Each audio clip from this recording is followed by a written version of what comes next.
Atos, capítulo 2, dos versos 42 até o 47. Diz assim o texto das Escrituras Sagradas: E perseveravam na doutrina dos apóstolos e na comunhão, no partir do pão e nas orações. Em cada alma havia temor, e muitos prodígios e sinais eram feitos por intermédio dos apóstolos. Todos os que creram estavam juntos e tinham tudo em comum. Vendiam as suas propriedades e bens, distribuindo o produto entre todos à medida que alguém tinha necessidade. Diariamente perseveravam unânimes no templo, partiam o pão de casa em casa e tomavam as suas refeições com alegria e singeleza de coração, louvando a Deus e contando com a simpatia de todo o povo. Enquanto isso, acrescentava-lhes o Senhor dia a dia os que iam sendo salvos. Vamos orar?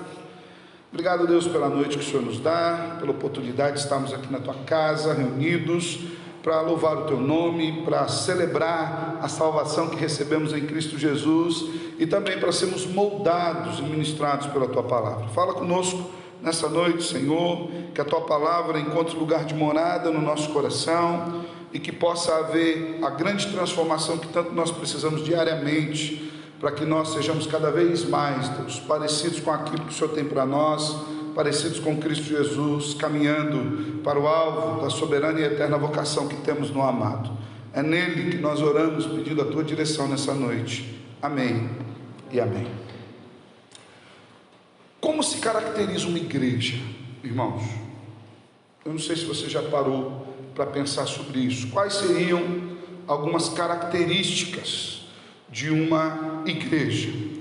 Talvez alguns de nós, quando pensemos em caracterizar uma igreja, nós automaticamente tragamos na nossa mente a ideia da estrutura física. Então, uma igreja é caracterizada por bancos ou cadeiras, uma cruz, um pregador, instrumentos musicais e alguma coisa assim.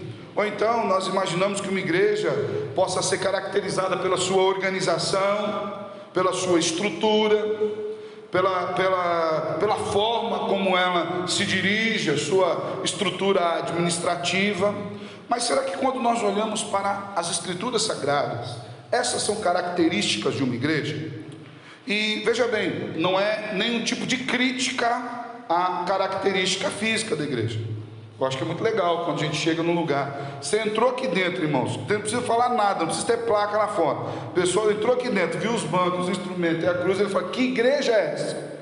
Ele nunca vai falar que associação é essa, que agremiação é essa, que clube é esse. É automático. Então, essa associação não é ruim. Também a ideia de templos, o nosso é um modelo mais o que deu para fazer, né? Esse é o nosso modelo. Mas tem algumas igrejas que tem modelo mais de igreja, modelo gótico, estrutural. Também não é esse o problema, não é essa a questão. Também não há nenhum problema na parte administrativa, que você tenha pastores, presbíteros, diáconos. Não há problema também que a igreja tenha normas, estatutos, constituição, leis, padrões administrativos, tesouraria, finanças. Pelo contrário, tudo isso é muito bom. Mas será que é isso que caracteriza uma igreja como igreja? Porque estas questões fazem partes distintas de uma organização. A igreja, enquanto terrena, aqui também é uma organização e ela precisa do seu espaço físico e da sua parte administrativa. Mas enquanto igreja de Cristo, quais são as marcas que determinam a identidade do povo de Deus como igreja? A burocracia não pode ser, a frieza numérica também não pode ser. Será que não seria a vida, o calor, a união, da forma como o Salvador nos fez? E pode parecer um pouco estranho, mas essas perguntas são bastante pertinentes para os nossos dias, onde a igreja de Cristo mais tem se assemelhado a uma empresa, em alguns casos até mais mesmo a um clube de amigos, do que a uma comunidade de santos envolvida para trabalhar em prol do Senhor. Muitas vezes a frieza e a distância entre as pessoas tem imperado, e a dor do outro é deixada de lado. Muitas vezes a igreja é tida como o lugar onde eu vou vou congregar. Se você vai também, o problema é seu. Se tem alguma coisa na sua vida, o problema é seu. Você que chore sozinho, você que ore sozinho, você que se vire sozinho. Será que essa é uma característica da igreja? Onde nós nos preocupamos apenas conosco, com o nosso próprio bem-estar? Não é estranho que nós tenhamos hoje em dia um tipo de comportamento assim, ou um tipo de pensamento assim, ainda imperando na igreja de Cristo nos nossos dias? Quando nós olhamos esse texto da palavra de Deus, e ele é um texto bastante pertinente, porque Atos é a narrativa dos primeiros passos da igreja cristã. A igreja tinha acabado de nascer em Pentecostes. Cristo Jesus veio, inaugurou o reino, morreu na cruz do Calvário, ressuscitou, andou com seus discípulos, preparou o caminho, subiu aos céus, enviou o Espírito Santo.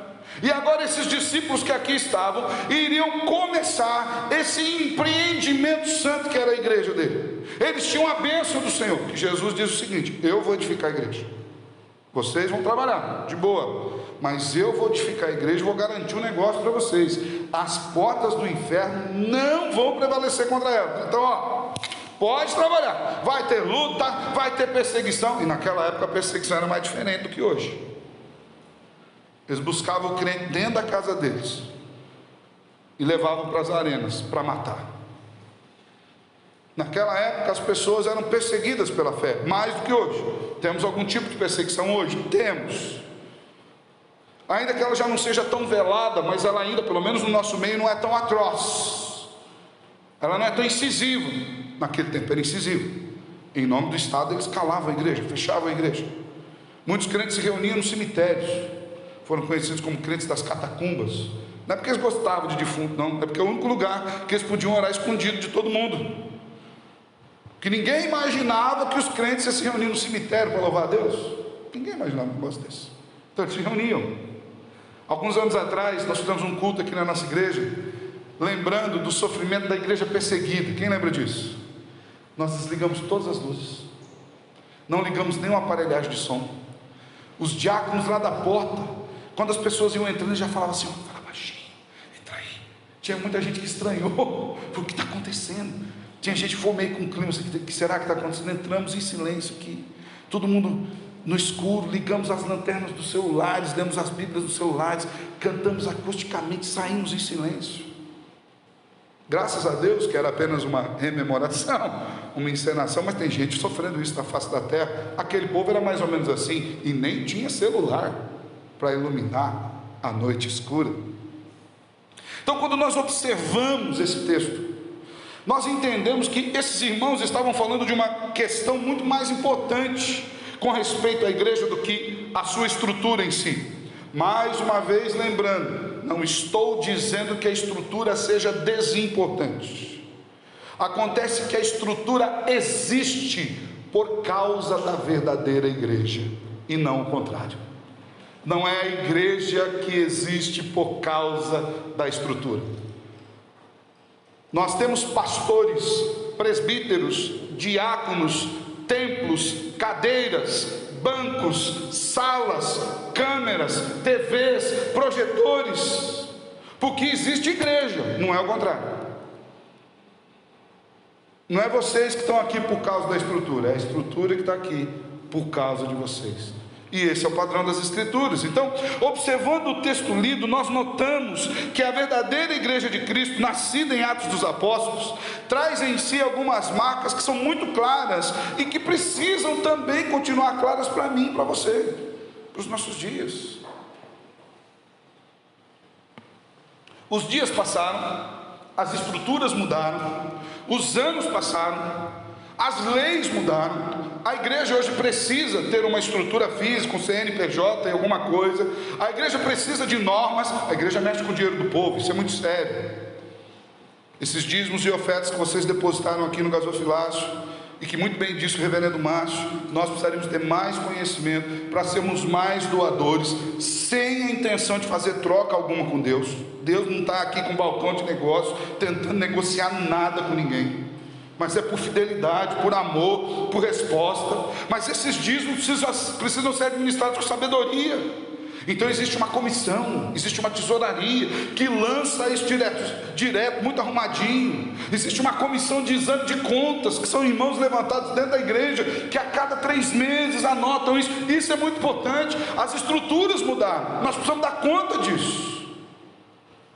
Mas algo não pode mudar, que são as marcas que nos movem a fazer aquilo que fazemos por causa de Cristo Jesus. A igreja nascida em Atos dos Apóstolos era uma igreja que tinha 4 marcas muito distintivas. Ela era bíblica, unida, participativa e tinha a unção do Espírito Santo de Deus. Partindo dessa perspectiva, nós vamos analisar cada uma dessas marcas para vermos se nós também nos enquadramos nesse aspecto de igreja ainda hoje. Às vezes nós tecemos críticas a algumas denominações e a algumas igrejas, e devemos fazê-lo, ponto. Tem muita gente falando um monte de bobagem por aí, tem muita gente assustadoramente errando o alvo de maneira muito triste, mas nós precisamos fazer uma análise sobre nós, eu, você. Será que nós hoje continuamos sendo a mesma igreja viva que Cristo Jesus inaugurou? E Ele pagou caro por isso. Ele derramou um sangue precioso. Ele entregou seu corpo para ser moído por nós. Será que nós mantemos essas marcas de igreja também nos nossos dias? É importante que a gente pense nisso, porque hoje eu quero compartilhar com vocês sobre as marcas de uma igreja viva. E a primeira dessas marcas, o texto nos deixa muito bem claro, que uma igreja viva é uma igreja bíblica. É uma igreja fundamentada na doutrina dos apóstolos, e é o que diz as Escrituras: e perseveravam na doutrina dos apóstolos. O que é essa doutrina dos apóstolos? Será que os apóstolos faziam um culto especial durante a semana, chamado culto de doutrina? Não, não é isso. A doutrina dos apóstolos não é outra coisa senão o Evangelho de Cristo Jesus. Essa é a doutrina dos apóstolos. Basta que nós leiamos as cartas dos apóstolos, nós leiamos ali os escritos de Paulo, os escritos de João, os escritos de Pedro, os escritos de Mateus, outros que nem eram apóstolos, mas que estavam unidos a Cristo Jesus. Basta que nós leiamos as cartas dos evangelhos, e nós vamos ver que o conteúdo doutrinário que era passado para a igreja era um conteúdo fundamentado no Evangelho em todas as suas nuances.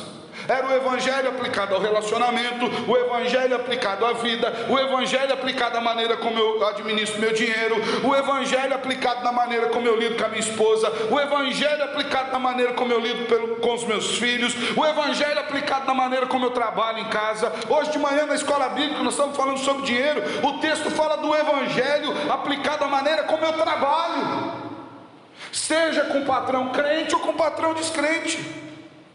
A doutrina dos apóstolos é o Evangelho de Cristo Jesus aplicado à nossa vida. Essa é a doutrina dos apóstolos. Então a igreja, a primeira marca de uma igreja viva é que essa igreja é bíblica, fundamentada nessa doutrina. E vou dizer mais: ser uma igreja bíblica não é apenas ser uma igreja que conhece a Bíblia de capa a capa, enquanto livro. Vai muito além disso. Ser uma igreja bíblica é ser uma igreja fundamentada nos princípios de Cristo, e uma igreja que vive de acordo com aquilo que sabe.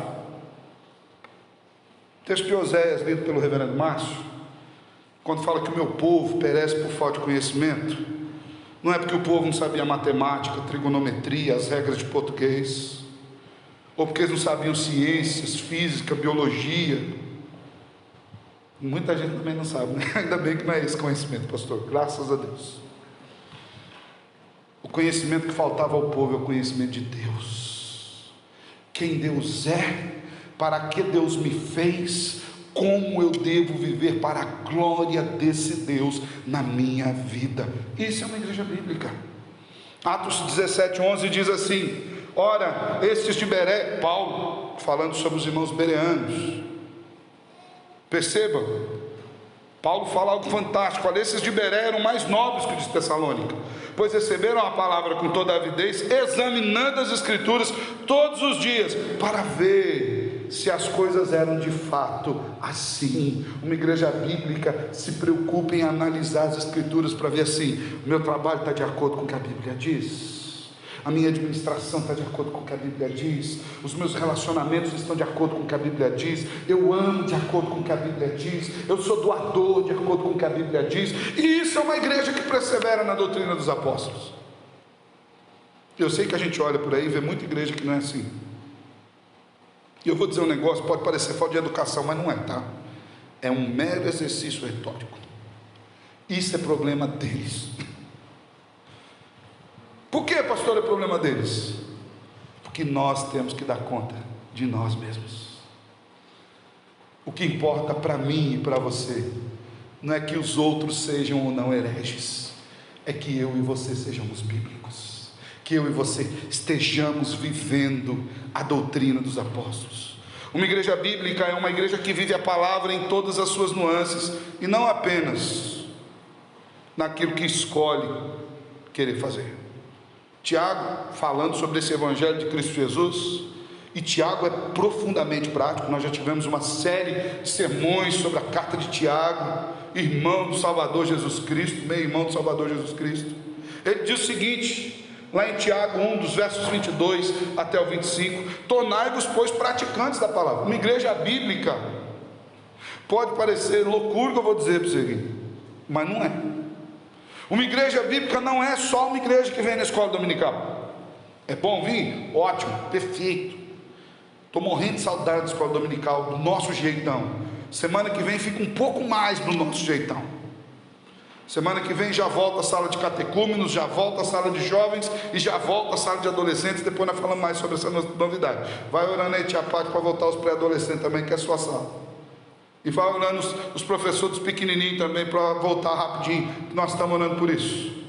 Os nossos diáconos já fizeram trabalho analisando sala. É importante que venha na escola dominical, mas uma igreja bíblica não é apenas uma igreja que ouve a palavra, é uma igreja que pratica a palavra. Tiago diz assim: não sejam apenas ouvintes, enganando-vos a vós mesmos. Porque se alguém é ouvinte da palavra e não pratica, assemelha-se ao homem que contempla no espelho o seu rosto natural, pois a si mesmo se contempla e se retira, e para logo se esquece de como era a sua aparência. Mas aquele que considera atentamente na lei perfeita, lei da liberdade, e nela persevera, não sendo ouvinte negligente, mas operoso praticante, esse será bem-aventurado naquilo que realizar. Uma igreja bíblica é uma igreja que aprende a palavra e pratica a palavra. Uma igreja bíblica é uma igreja que aprende sobre amor e ama. Hoje nós temos criado pessoas, em vários aspectos, que conhecem a Bíblia não para confiar mais no Senhor, mas para confiar mais em si mesmas, para poder dizer: não, agora eu sei, do meu jeito.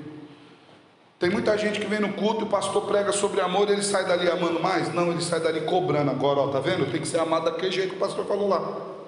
Se vocês não me amam daquele jeito, vocês estão tudo errado. Ele não entendeu nada.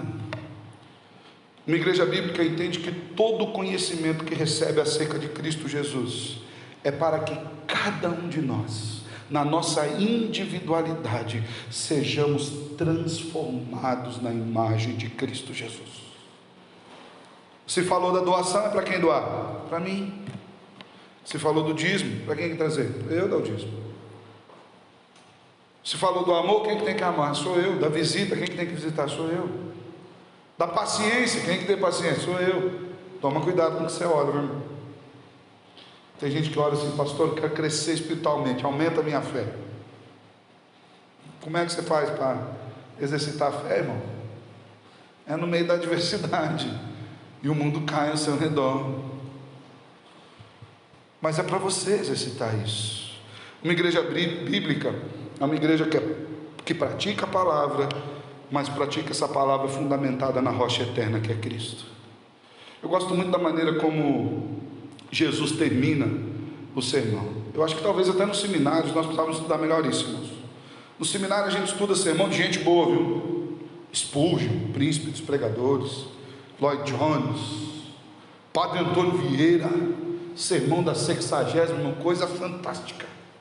Os sermões de Padre Antônio Vieira, maravilhosos, primorosos. Um sermão top para a gente estudar, o sermão de Jesus.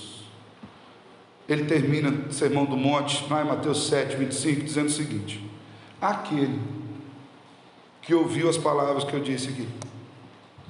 Ele termina fazendo uma ilustração: 2 casas, lembra disso? 2 alicerces, 2 fundamentos, uma na areia, uma na rocha. E veio a chuva sobre qual? Veio a chuva sobre qual, irmãos? Sobre as duas. A pandemia do coronavírus pegou só os não crentes? O Senhor está promovendo para a glória muito irmão aí com a pandemia também. Tem pastor, em nome de Deus, que está aí sendo levado para a glória eterna com a pandemia. Dentro da igreja você usa máscara também. Os diáconos estão lá com um termômetrozinho apontando para a sua testa. Até hoje de manhã eles estavam brincando para que eles não fizessem confusão. Imagina você joga o álcool na sua testa e não, faz certinho. É o termômetro na testa e o álcool na mão. A pandemia pegou todo mundo, a chuva veio na casa de todo mundo, o problema veio sobre todo mundo, a adversidade veio sobre todo mundo. Quando nós lemos Apocalipse, falando das trombetas de Deus, dos selos de Deus, falei essa semana numa live sobre isso. A adversidade veio sobre todo mundo. Sobre o crente, Deus está dizendo: ó, fica tranquilo, que eu estou segurando aqui a história na minha mão, e no final, quando abrir o livro, está tudo certo. Sobre o não crente é juízo. E Jesus termina o sermão dizendo assim: aquele que escuta as palavras que eu digo e pratica é semelhante a um homem que construiu a casa com fundamento lá na rocha, não foi na areia. E quando veio a chuva, e quando veio a tempestade, e quando veio a falta de emprego, e quando veio o coronavírus, e quando veio a adversidade, e quando veio a doença, e quando ele pegou o exame escrito assim, é câncer, e quando ele foi fazer a cirurgia e deu errado, e quando o médico errou, e quando ele não conseguiu atendimento, e quando bateu o carro, e quando furou o pneu, e quando acabou a gasolina, e quando o filho ficou doente, e quando tudo deu errado, caiu a chuva, transbordaram os rios, sopraram os ventos e deram com ímpeto naquela casa, que não caiu, porque estava edificada sobre a rocha. Essa é a doutrina dos apóstolos. A rocha, onde a gente edifica a nossa casa, onde a gente finca as nossas estacas. A primeira marca de uma igreja viva é que ela é uma igreja bíblica, fundamentada na doutrina dos apóstolos, que ouve a palavra, pratica a palavra e que está firme em Cristo Jesus. Ela não depende de modismos, ela não depende de novidades, ela se satisfaz em Cristo, ela não olha as circunstâncias. Uma igreja bíblica, você não precisa ficar correndo atrás de fazer, vamos fazer agora. Não sou contra também negócio de pôr luz, pintar, nada disso, irmão. A gente não tem dinheiro mesmo, tá de boa, sossegar, tá?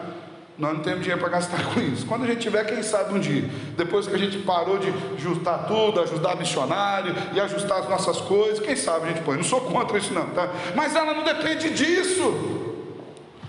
Ela não depende de fazer pantomima para segurar jovens, até porque nós tratamos jovens como se fossem crianças, e desculpa a minha palavra, imbecis, e eles não são.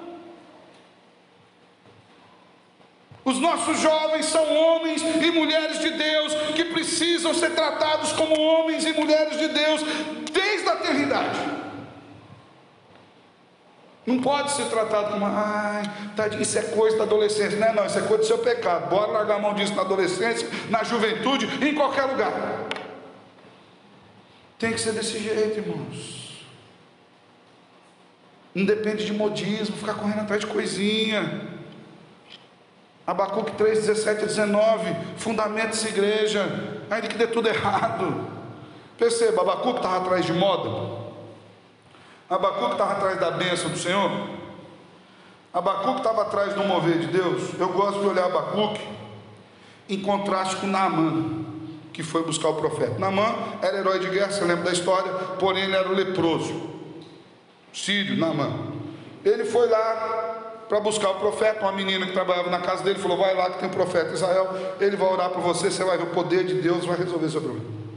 Naamã foi carregado de dinheiro, ouro, aquele negócio todo. E ele chegou lá, o profeta nem foi conversar com ele, mandou o secretário, falou: vai lá, fala para ele, ó, vai embora. Recado, eu já até preguei sobre isso, o recado que o profeta deu, o povo não ia gostar não. Ele mandou o secretário dizer: vai lá, vai tomar banho. Acho que Naamã pensou: mas será que eu estou sujo, estou fedendo, não passei perfume? O que aconteceu? E voltou bravo para casa. Por quê? Naamã esperava que o profeta viesse, movesse a mão, fizesse um barulhão, que movesse raios, tivesse aquela cena toda de cinema, impactasse a terra, os funcionários de Naamã iam ficar vendo aquilo e falar: oh!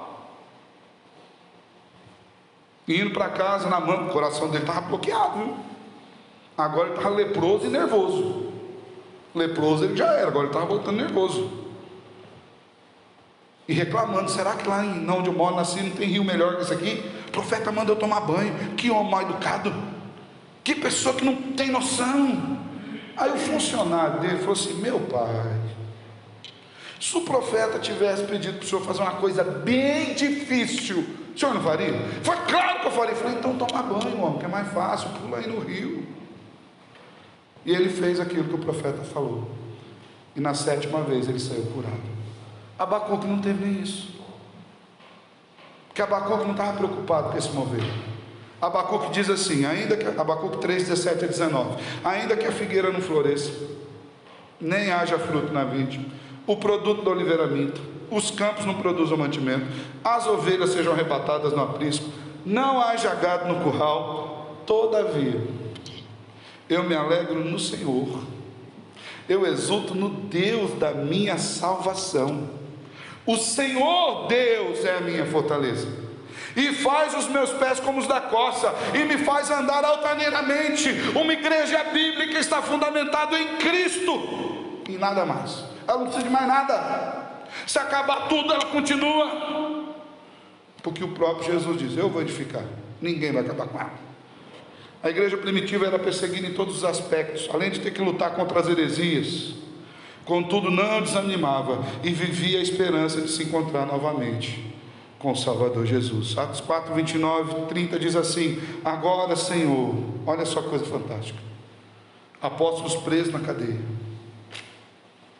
olha a oração que eles fazem lá: olha para as suas ameaças e concede a teus servos que anunciem com toda intrepidez. Essa oração de Pedro, irmãos. Pedro orou assim: Deus, mata os guardas. Foi isso aqui. Solta a cadeia, Deus, para mostrar que nós é do poder mesmo, a gente é do fogo. Senhor, olha as ameaças e nos dá intrepidez, nos dá envergadura. Olha, Senhor, o que está acontecendo no mundo e fortalece a nossa alma na tua palavra. Enquanto o Senhor estende as mãos para fazer curas, sinais, prodígios, por intermédio de Cristo Jesus, fortalece o nosso coração. Uma igreja bíblica é uma igreja que gera temor a Deus. Verso 43 que nós lemos aqui diz que em cada alma havia o quê? Temor. Temor é muito mais do que medo. Temor é um respeito ao santo, que nos leva a nos dobrar na sua presença e andar de acordo com a sua vontade. Nós somos chamados a sermos esta igreja, homens e mulheres que têm a vida fundamentada nos conceitos da palavra. Essa é a primeira marca de uma igreja viva. Ela é bíblica, fundamentada na doutrina dos apóstolos. Segunda marca de uma igreja bíblica é que uma igreja bíblica é uma igreja unida, é uma igreja que vive em comunhão. E perseveravam na doutrina dos apóstolos, e aonde? Na comunhão. Nós estamos vivendo dias de um individualismo jamais visto na história. Hoje as pessoas vão à igreja, e a igreja física, e eles esquecem do conceito primordial de igreja, que é a comunhão, e tem muita gente que está junto com tanta gente e presta o seu culto, e esquece que o culto chamado de Deus é para a congregação dos santos. É por isso que está crescendo o número de desigrejados aí. Até perguntaram esses dias para o pastor Marcos Granconato. Ele é um pouco áspero, irmãos. Ele é muito bom de Bíblia, pastor Marcos Granconato, pastorzão Batista. Ele é bom de Bíblia, mas ele é um pouquinho ácido, sabe? Então, consuma com moderação. Mas é um homem de Deus, na maior envergadura. Mas perguntaram para ele assim: pastor, o que o senhor acha dos desigrejados no ir na igreja? Ele falou: acho que eles estão certos, ué. Igreja é lugar para crente. E ele matou a pau, é verdade? Eles estão certíssimos. Desigrejado não tem que vir na igreja. Igreja é lugar para o crente. Igreja é lugar para aquele que entendeu que faz parte do corpo de Cristo. E por que a gente tem visto crescer esse individualismo? Por que a gente tem visto crescer o consumo, irmão? Eu quero dizer um negócio para vocês. Eu louvo a Deus pela vida de vocês. Puxo a orelha, mas louvo a Deus. Dou uns cutucão de vez em quando, mas louvo a Deus pela vida de vocês. Ninguém aqui é perfeito, nenhum de nós. A começar pelos pastores, né? Vou falar por mim, não vou contar o pecado dos outros, contar só o meu. Cada um que confessa seus próprios pecados, não é verdade? A começar por mim, nenhum de nós é perfeito, mas eu louvo a Deus por ver essa igreja amando ao Senhor no meio da adversidade. Eu louvo a Deus e eu me emociono. Queria que você soubesse disso. Então, você está na sua casa, você não sabe disso. Eu estou lá no meu celularzinho, colocando lá o nome de quem vem no culto. Eu me emociono quando eu vejo que tem fila de espera para vir no culto. E depois eu me emociono quando alguns irmãos entram em contato falando assim: pastor, eu fui no culto domingo passado e tem irmãos que estão querendo ir no culto desse domingo. Dá o meu lugar para eles, eu vou acompanhar de casa. E a gente que queria estar aqui. Louvado seja Deus. Mas nós não podemos estar aqui apenas para prestar o nosso culto individual, porque até mesmo por causa da doutrina dos apóstolos, nós entendemos que nós somos um único corpo de Cristo, que fomos chamados na grande congregação para louvar e bendizer o nome daquele que vive e reina. Então, uma igreja viva é uma igreja unida, que perseverava na doutrina e na comunhão, que vive como corpo. Paulo exorta os cristãos a serem corpo. Nós somos um corpo em Cristo e somos membros uns dos outros. Paulo escreve isso aos Romanos, capítulo 12, versículo 5. Assim também nós, conquanto muitos, somos um só corpo em Cristo. E diz mais Paulo: nós somos um só corpo em Cristo, e nós não somos membros de um prédio, nós não somos membros de uma estrutura, nós não somos membros de um livro que alguém coloca lá o seu nome, nós somos membros uns dos outros. Isso é igreja. Quando fala que você é membro da igreja presbiteriana Jardim Alvorada, você não é membro de uma agremiação religiosa, você é membro desse povo que está aqui, ó. Cada um. Você faz parte um do outro. O Senhor nos uniu aqui para nos completarmos, para nos exortarmos, para crescermos juntos, para nos amarmos, para doarmos uns aos outros, para orarmos uns com os outros, às vezes de quando até para dar umas cutucadas uns nos outros, que vai fazer a gente crescer também. Ficar bravo com o irmão que dá umas cutucadas não, viu? Nem ficar bravo com aquele que pisa no seu carro. Ele é bênção. Primeiro, para lembrar que você tem dedo e calo, tá bom já. Segundo, para fazer você orar. É bênção, cresce espiritualmente. Senhor, me ensina a amar os irmãos. Vem gente difícil. Amar o fácil é fácil. Se bem que está difícil achar um fácil, né? Até nós mesmo. É difícil amar gente. Nós somos membros uns dos outros. O Senhor nos uniu para a edificação. É o que Ele nos diz nas Escrituras. Uma igreja unida é uma igreja que, como Cristo, reconhece que cada um de nós faz parte desse corpo. É uma igreja que tem os mesmos propósitos, a glória de Deus, viu? Quando fala dos mesmos propósitos, é a glória de Deus. Gente que tem o mesmo propósito de ficar rico, tinha que formar um banco, não igreja. Não, lá todo mundo quer ficar rico, abre um banco, vai concorrer com a Sicredi, faz alguma coisa assim. É um povo que se ama, que tem tudo em comum. A Bíblia, quando diz assim, lá no verso 24, melhor, verso 44, todos os que creram estavam juntos e tinham tudo em comum. Não é que eles pensavam tudo do mesmo jeito. Tinha gente que pensava diferente, tinha gente que gostava de coisas diferentes, mas no coração deles havia uma disposição santa, bendita, direcionada por Deus, de colocar tudo o que eles tinham a serviço do outro. Então não é meu, é seu também. O carro que eu tenho na minha garagem, ele é meu e seu. O Senhor me deu, o Senhor me capacitou, pela graça e bondade do Senhor, o Senhor permitiu que eu fizesse o financiamento, que eu pagasse as prestações, mas se você precisar, você pode usar. A roupa que eu tenho na minha casa, ela é minha e sua. No meu caso, você vai ter que comer um pouco mais para caber na minha roupa.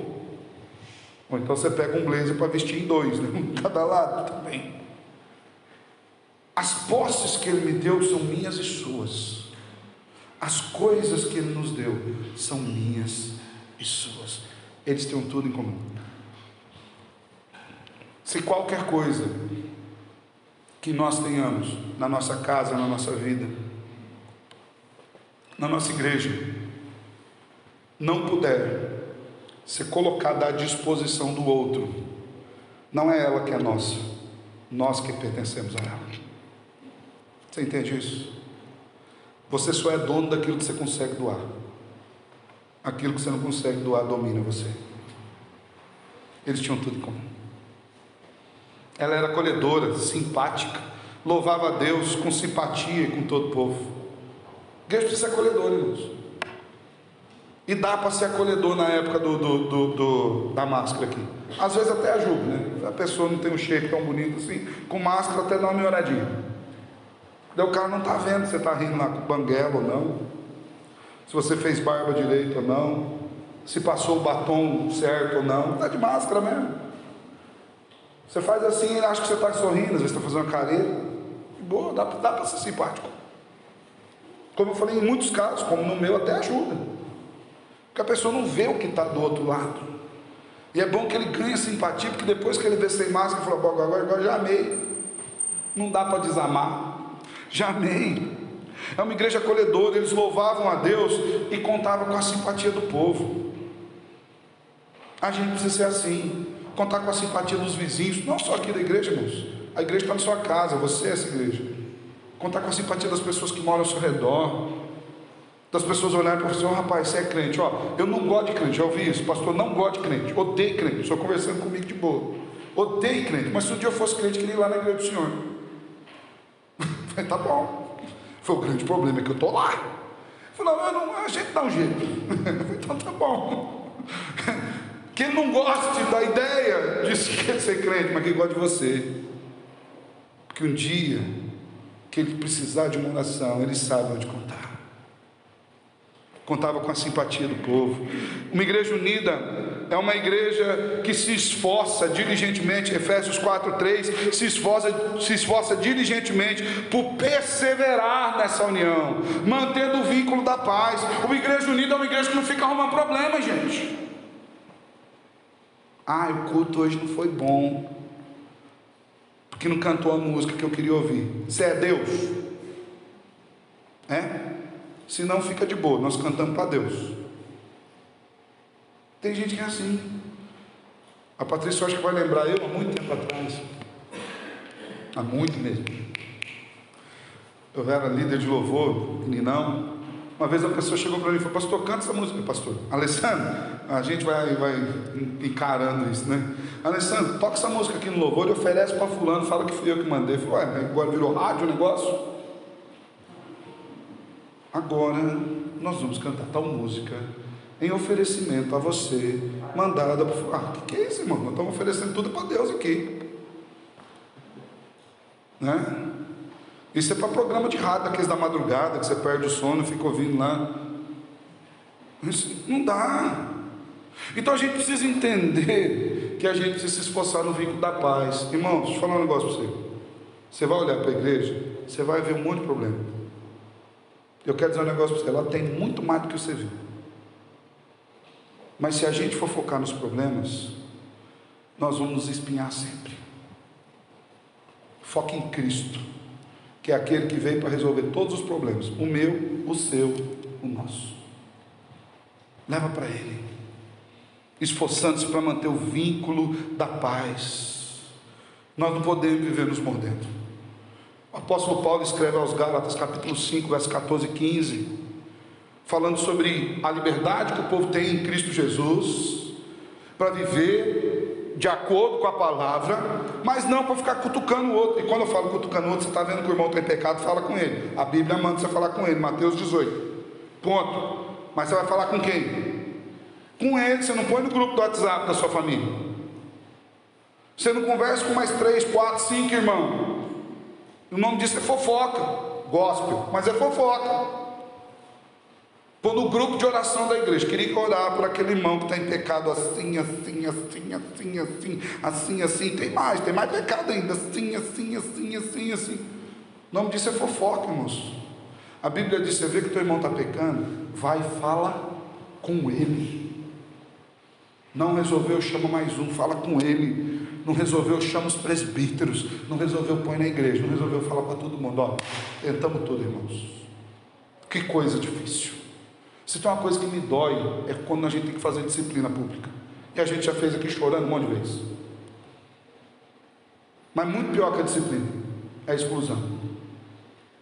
Porque a exclusão não significa que a pessoa está numa igreja perfeita, santa, impoluta, que vai tirar uma mancha nele. Não, irmãos. Sabe o que me dói na exclusão? É que olhar para a gente tudo pecador, mas aquele irmão foi tão contumaz no seu pecado que ele não consegue viver nem conosco, que somos pecadores. Vai lá e fala com ele. Mas Gálatas diz o seguinte: porque toda a lei se cumpre em um só preceito. Então você vai falar com ele como? Em amor, amará o teu próximo como a ti mesmo. Fala com ele do jeito que você queria que falasse com você, com o mesmo carinho, com a mesma educação, com o mesmo cuidado, com a mesma discrição. Chama ele no canto e falei, irmão, fiquei sabendo disso. Falei, cara, é verdade isso? Vamos orar junto. Você precisa de ajuda para sair desse problema. Você precisa de um auxílio. Você precisa de alguém que ore por você. Você precisa de alguém que ande com você. Você precisa de alguém que acorde de madrugada para dobrar o joelho no chão por você. Eu estou aqui. Toda a lei se resume nisso: amará o próximo como a ti mesmo. Se vós, porém, vos mordeis e devorais uns aos outros, vede que não sejam mutuamente destruídos. Se começa aquele negócio de pega fogo na igreja. Uma igreja viva é uma igreja unida, que inclusive sabe exortar, disciplinar, puxar a orelha em amor. Quando seu filho comete pecado, você avisa o vizinho, tudo sim? Não, meu filho, você não tem ideia, que é uma peste, uma praga. E se você faz isso, está errado. Os problemas dele se resolvem dentro de casa. Fora você conta as bênçãos. Conta que ele tirou nota boa. Se ele não tirou, você nem fala de escola, muda de assunto. Não precisa expor. Seu filho é seu filho. Por que a gente não expõe a nós mesmos? Porque a gente se ama. Nós também devemos ser uma igreja unida pelo Espírito de Deus. Basta que a gente comece a viver como o corpo de Cristo. Terceira marca de uma igreja viva é que ela é uma igreja participativa. Perseveravam na doutrina dos apóstolos, na comunhão e no partir do pão. Irmãos, que coisa maravilhosa. Que coisa maravilhosa. Porque a ideia de Lucas, o escritor de Atos dos Apóstolos, o médico amado, alguns até dão uma apostolizada aqui em Lucas, né? E ele não era apóstolo, mas era um homem santo de Deus, estava ali junto com Paulo, escreveu o Evangelho, abençoou a igreja. Aí você que acha que só para servir a Deus só sendo pastor, presbítero e diácono, Lucas era médico. Teve muito pastor, teve muito líder que não escreveu nada assim, com conteúdo sendo chamado de Evangelho. Lucas escreveu. Médico amado, servindo a Deus com aquilo que ele tinha. Diz que o povo perseverava na doutrina, na comunhão e no partir do pão. A ideia de Lucas aqui não era ceia, Não é só no culto de ser enchido, pá, fazer aquele monte de pão, distribuir o pão para o povo. Não era essa ideia. A ideia de Lucas não era esse partir de pão. A ideia de Lucas tinha um outro tipo de inclusão. A ideia de Lucas estava bastante fundamentada no versículo 45, que diz que eles vendiam as suas propriedades e bens e distribuíam o produto a todos na medida em que alguém tivesse necessidade. Essa era a ideia de Lucas. O partir do pão é o partir do pão da minha casa, é o pão da minha boca, é aquilo que está na minha mesa, é aquilo que Deus deu na minha mão para eu administrar. Esse é o partir do pão. O partir do pão é tirar do meu bolso, é te oferecer a minha cama, é te oferecer a minha mesa, é te oferecer aquilo que eu tenho. Esse é o partir do pão. Isso é uma igreja participativa, uma igreja que tem prazer em ver o bem do outro. E como é bom isso, irmãos? Como é bom isso! Como é maravilhoso isso! Então, uma igreja participativa também é uma igreja que tem alegria em entrar na vida do outro. É uma igreja que tem alegria de sofrer com o outro, não pelo sofrimento do outro, mas pelo prazer de poder estar ali. Paulo, escrevendo aos Romanos 12,15, diz: alegrai-vos com os que se alegram e chorai com os que choram. Uma igreja participativa. E aqui mais uma vez eu louvo a Deus pela vida da igreja, lembrando que eu sempre dou meus puxãozinhos de orelha, minhas cutucadas, esse negócio todo, que tem que ser assim mesmo. Mas eu pastoreio, pastor gosta de ovelha, mas de vez em quando tem que dar umas cajadadas, tirar uns carrapatos, algumas tem que dar umas tosadas, algumas tem que pôr uma prisca amarrada. Tem umas ovelhas difíceis, mas ele ama todas. O grande pastor é assim, e os pastorzinhos meia boca igual nós também vai fazendo a mesma coisa, seguindo o modelo do grande pastor. É uma igreja que chora com os que choram. Eu louvo a Deus pela igreja. Quando a gente põe lá um pedido de oração, irmãos, pastor, como é que está fulano de tal? Ele já sarrou? Só tem notícia? Porque eu estou orando por ele. E se você não fazia isso, faça. Quando colocar lá um pedido de oração, é porque é sério. É porque essa pessoa, eu não ponho nenhum pedido de oração no grupo da igreja sem que a pessoa permita. Fala, eu quero que põe lá. Tem coisa que é particular, pastor, eu queria que o senhor orasse. Isso aqui eu queria compartilhar com a igreja. Então saiba que se colocou naquele grupinho da igreja porque essa pessoa queria que você estivesse orando por ela. Queria que você, ela acredita que você, como corpo de Cristo, a ama a ponto de orar por ela. No trânsito, na casa, no trabalho. Se está com tempo, dobra o joelho. Se não está com tempo, está varrendo, orando. Senhor, abençoa o irmão lá, cuida dele, está trabalhando, digitando, pai, aquele irmão, pastor, pois aqui, ó, acabou de ver no meu WhatsApp. Senhor, visita ele com graça, põe tuas mãos lá. Se esse irmão precisa de cura, Deus ministra a cura sobre ele. Usa cada medicamento como um meio da graça do Senhor. Se o irmão está precisando de alguma coisa, de oferta de dinheiro, fala assim, Senhor, será que esse dinheiro não está aqui no meu bolso? Será que esse dinheiro não está na caderneta de poupança da minha casa? Será que eu não separei esse dinheiro para a minha viagem e é o dinheiro para abençoar aquele irmão, Senhor? Ora, se envolve. Eu preciso de roupa, Senhor, será que essa não é aquela roupa que o Senhor põe dentro do meu guarda-roupa? Ela é uma igreja participativa que partia o pão. E isso é partir o pão. Não vai ser literalista. Não pede pedir de oração, você pega e manda um pão para o irmão. Às vezes nem pode comer. Às vezes ele está com um problema de glúten. Você manda um pão para ele. Matou, irmão. É uma igreja que se alegra com quem se alegra e chora com quem chora. Conta-se que alguns anos atrás, nas Olimpíadas Especiais de Seattle, 9 participantes, todos eles com deficiência mental ou física, alinharam-se para a largada da corrida de 100 metros. Ao sinal, pá!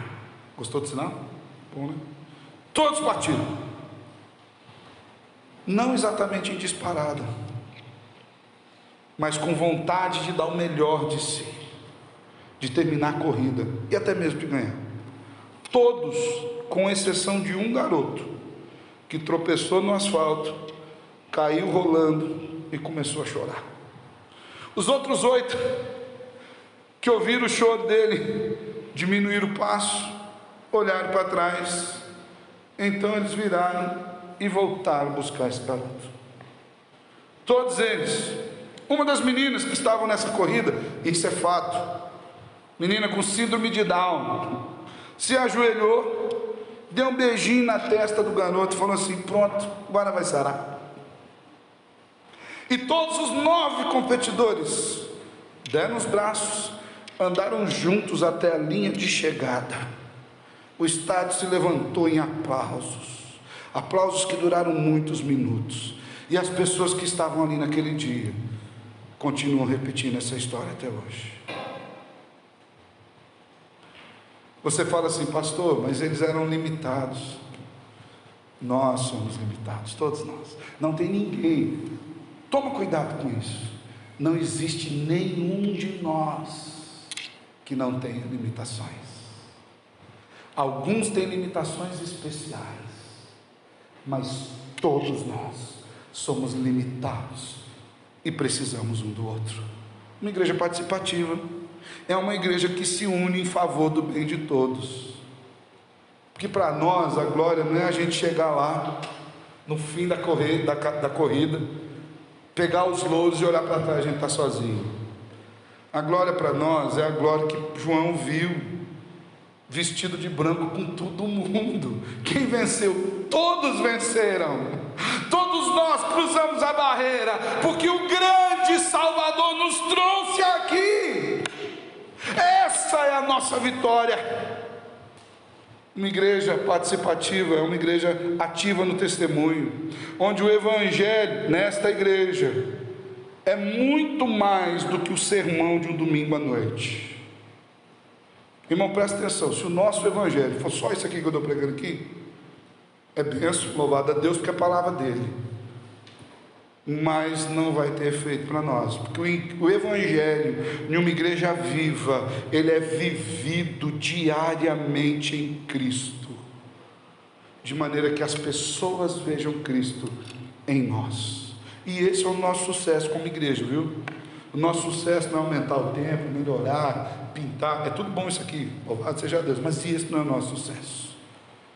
Nosso sucesso como cristãos, além da salvação que o Senhor já nos deu de graça, é que as pessoas vejam o Mestre em nós. É que alguém que nunca te viu, que não te conhece, que não sabe de onde você é, trocou 3 dedos de prosa com você e diz assim: você só pode ser crente. Ele viu o Mestre em você. Nós também podemos ser uma igreja participativa. Basta que cada um de nós doe um pouquinho. Para a gente terminar, 4ª marca de uma igreja viva é que uma igreja viva é uma igreja na unção do Espírito Santo de Deus. O que é unção, pastor? Tem uns que falam: unção é que uns são, outros não são. Não é isso não. Unção é a dependência que um cristão tem do seu Salvador. Quanto mais dependentes de Cristo formos, mais unção dele recebemos. Unção é a ação de Deus nas nossas vidas, não por nosso merecimento ou pelo mérito daquilo que fazemos, mas exatamente pelo contrário, pelo tanto que nós reconhecemos as nossas fraquezas e nos depositamos nas mãos daquele que pode fazer. Uma igreja ungida não é uma igreja que tem poder mirabolante. Uma igreja ungida é uma igreja que depende de Cristo para tudo. Para tudo. E sabe como é que você faz para depender de Cristo? Qual que é uma marca? E tem algumas marcas, tem alguns sinais que a gente pratica na fé cristã, que são meras questões externas, mas elas dizem muito sobre aquilo que é interno. Já falei para os irmãos aqui que eu temo que quando nós comecemos a negligenciar aquilo que é visível, é porque aquilo que é invisível já acabou. Algumas marcas: leitura da Bíblia é uma marca. Todo mundo que lê a Bíblia é crente?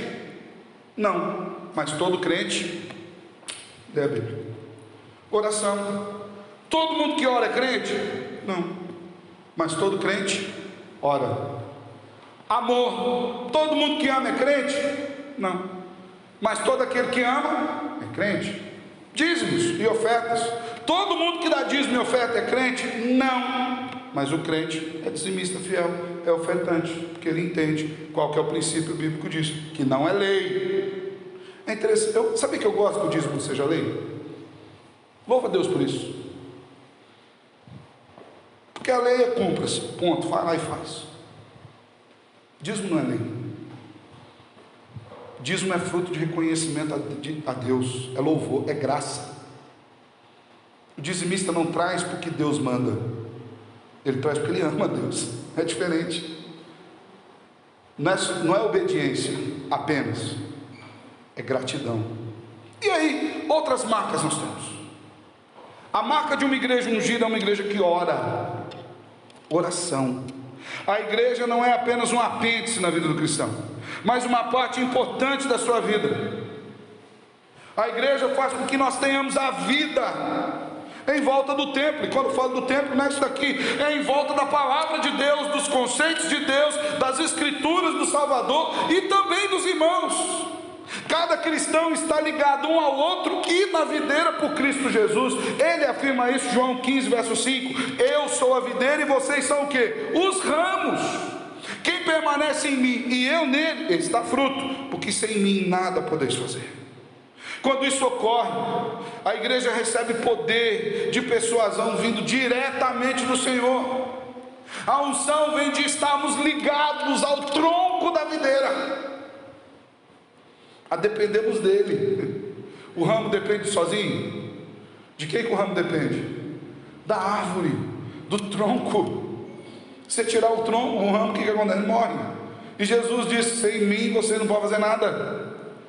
Uma igreja ungida é uma igreja que está ligada a Cristo, que ora constantemente, que busca sabedoria, que busca conhecê-lo, que busca andar de acordo com as Escrituras. E quando acontece isso, irmãos, a gente não precisa se preocupar com crescimento de igreja, com edificação do povo, nada disso. Isso é automático. Rick Warren escreveu o livro Igreja com Propósito.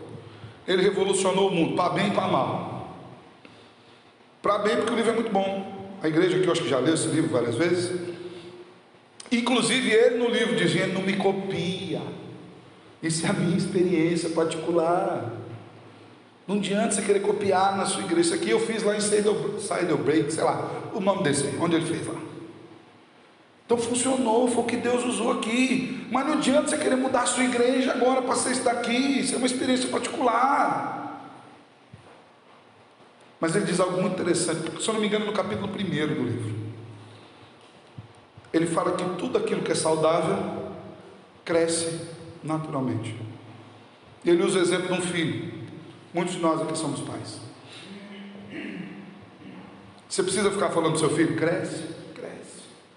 Você dá comida para ele, você cuida dele, você cuida da saúde dele. Ele está doentinho, você leva no médico, dá o remedinho na hora certa, dá comidinha. Tem uns até que tem que parar um pouco de dar comidinha, que dá muita comida, o bichinho está crescendo demais. Mas você não precisa ficar falando cresce, cresce. Você alimentou normalmente, você fez aquilo que é necessário, ele cresce naturalmente. Quando a igreja de Cristo é alimentada pelo Evangelho, está ligada a Cristo, ela cresce naturalmente. Quando fala cresce, não é só número, irmãos. O crescimento da igreja é muito além de número. Porque se o crescimento da igreja estiver ligado só a número, a gente vai ter a tendência a ser pragmático. E o que é pragmatismo? É fazer aquilo que dá certo em detrimento daquilo que é certo. Crescimento tem a ver com testemunho, com vida com Deus, com fidelidade, com amor. E olha o que acontecia com a igreja de Atos dos Apóstolos. Então, eles perseveravam na doutrina, na comunhão, no partir do pão, nas orações. E no versículo 47, parte final, diz assim: enquanto isso, eles perseveravam. Eles viviam na doutrina, amavam uns aos outros, repartiam, oravam, viviam. Enquanto eles se preocupavam em ser crentes, em amar ao Senhor, em ser a igreja de Cristo, acrescentava-lhes o Senhor, dia a dia, os que iam sendo salvos. Tem estratégia aqui? Enquanto eles se preocupavam em cantar a música certa, era isso? Enquanto eles buscavam o melhor jeito de fazer um sermão, enquanto eles viviam a palavra, Deus, ninguém se preocupa mais com aquele que não está salvo, mas Cristo já morreu na cruz por ele. Ele não está salvo aqui no tempo e no espaço, mas aquele que Jesus já comprou na cruz e que ainda não veio na igreja, ninguém se preocupa mais com ele do que o Salvador dele. E se a igreja estiver vivendo de acordo com a palavra de Deus, o Salvador vai falar: vou mandar esse povo para lá mesmo, ali vai crescer. É Deus que faz a igreja crescer. A gente não tem que se preocupar com isso. O que a gente tem que se preocupar? Viver o Evangelho. Depende totalmente de Cristo o crescimento da igreja. A gente precisa reconhecer a necessidade da oração e a necessidade de uma vida no altar de graça de Deus, para que a nossa vida esteja de acordo com Ele. Hebreus 4,16 fala que cada um de nós precisa chegar confiadamente junto ao trono da graça, a fim de receber misericórdia e acharmos graça em tempo oportuno. Isso é unção. Você tem unção quando você reconhece que você não é nada, que você precisa de misericórdia, que você precisa de graça, quando você conhece que a força do seu braço não te dá nada, mas é o Salvador que pode usar você poderosamente, inclusive com as suas limitações. É por isso que Daniel orava, porque ele sabia que em nenhum momento ele dependia do Nabucodonosor, de rei, de ninguém. Ele dependia de quem? De Deus. É por isso que Sadraque, Mesaque e Abednego não se dobraram diante da estátua de Nabucodonosor. E esse foi duro com Nabucodonosor. Nabucodonosor começou a fazer aquelas: olha, vai tocar isso daqui, vai tocar aquilo ali, vem todo mundo ver. Ele falou: Nabucodonosor, nem adianta o discurso. Pá, nós não vamos dobrar, ponto. Está gastando saliva, joga nós, gente, lá logo. E vou dizer mais, Nabucodonosor, quando eu estou falando para você jogar nós, não é nem para ficar dando testemunho aqui não, para ficar falando: ah, Deus vai livrar. Eu vou falar um negócio: se Deus quiser livrar, bem; se Ele não quiser livrar, amém. Nós não vamos nos dobrar, ponto. E eles foram para a fornalha mesmo, mas Deus resolveu entrar na fornalha com eles, e eles jogaram 3 e havia 4, e um com aspecto do Filho de Deus. E ele saiu de lá sem cheiro de fumaça. Aí, 3 presbiterianos não pegaram fogo e saíram sem cheiro de fumaça, mas na unção do Senhor. Deus estava com eles. Aleluia, glória a Deus. O presbiterianismo está na história, mas estou brincando. Já volto a falar: não, o pastor disse que os presbiterianos, Sadraque, Mesaque e Abednego eram presbiterianos. É muito provável que eram presbiterianos, sim, antes de nós. Porque quando nós falamos de presbiteriano, nós não estamos falando da igreja, irmãos. A marca da nossa igreja presbiteriana está fundamentada na palavra: amar uns aos outros, partir o pão, buscar a Deus em oração. Qualquer coisa fora disso é apenas denominacionalismo. Essa deve ser a marca do assembleano, do batista, de quem for.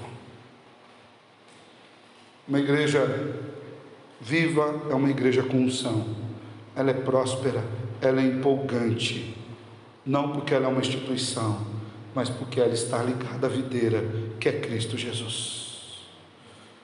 Por vezes, irmãos, para a gente terminar, nós notamos que nós nos preocupamos muito mais com a treliça do que com a videira. Por vezes nós nos preocupamos muito mais com a estrutura do que com o povo. Jesus não morreu por estrutura, Ele morreu pelo povo. Jesus morreu por mim e por você. E uma igreja viva é uma igreja que acredita nisso e que vive isso diariamente. A verdadeira igreja de Cristo está arraigada em amor. E a gente precisa saber disso. 4 marcas de uma igreja viva. Primeiro, ela é bíblica. Persevera na doutrina dos apóstolos. Eu e você precisamos fazer isso, ir para as escrituras. Segundo lugar, essa igreja, ela é unida, vive em comunhão. um com o outro, a alegria de estar junto, edificando, abençoando um ao outro, tecendo, numa igreja participativa. O que eu tenho é meu e seu, e o que você tem é seu e meu.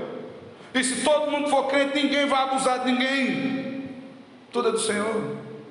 Tudo é do Senhor. Perseveravam na doutrina, na comunhão, no partir do pão. Quarto lugar, é uma igreja cheia da unção do Espírito Santo. É uma igreja ungida. Nós presbiterianos não temos que ter medo da unção do Espírito Santo. Pelo contrário, temos que buscar a unção do Espírito Santo. Não como uma segunda bênção, mas como a prática da única e grande bênção que nós recebemos, que foi a salvação. Vivamos como salvos diariamente para a glória de Cristo. Amém? Feche teus olhos, quero orar com você. Obrigado pela tua palavra. Tua palavra é o poder para nós. Teu evangelho é o que a gente precisa. Tua palavra é o que pauta a nossa vida, é o caminho pelo qual nós devemos andar. Nos ensina, Senhor. Nos ensina a viver nas Escrituras. Nos ensina, Deus, a depender do Senhor. Nos ensina que nós somos os chamados para vivermos essa igreja empolgante, abençoadora, que mostra e manifesta o poder e a graça de Cristo. Nos abençoa e cuida de cada um de nós, para que andemos de acordo com a sua verdade, para a glória daquele que nos salvou, Cristo Jesus. Amém. Amém. Glória a Deus.